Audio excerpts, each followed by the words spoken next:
In May, El Cajon Police stopped automatically sending officers when someone threatens to harm themselves. That's as long as there's not an apparent crime or danger to others.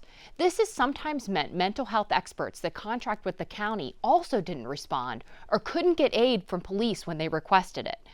El Cajon Police say they made this decision for legal reasons. A court ruling raised questions about whether officers could face personal lawsuits for encounters with unarmed people with mental illnesses if they use excessive force.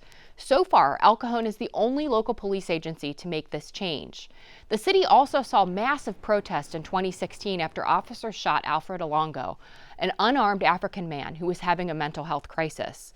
County officials and advocates are pushing back. They argue El Cajon's change presents safety issues for people in crisis and for those trying to help them.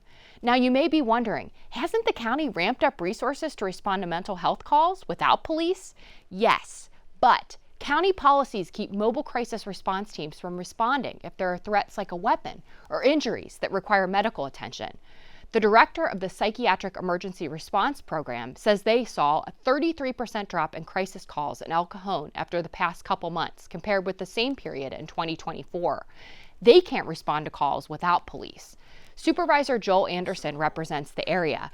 He argues the El Cajon City Council should review the change. El Cajon City Manager Graham Mitchell says his city might consider changing the policy as it gets more data and if it gets more resources from the county. I'm Lisa Halverstadt for Voice of San Diego, and that's why it matters.